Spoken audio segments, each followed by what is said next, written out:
ஒருத்தருக்கு ஒருத்தராக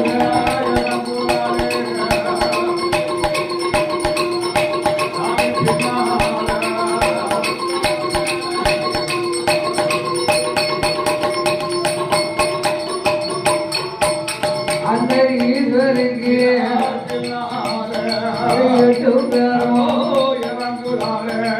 அண்ணன் தங்கைக்கு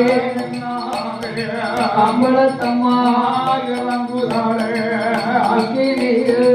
இறங்கும் போது ஐயா இறங்கும் போது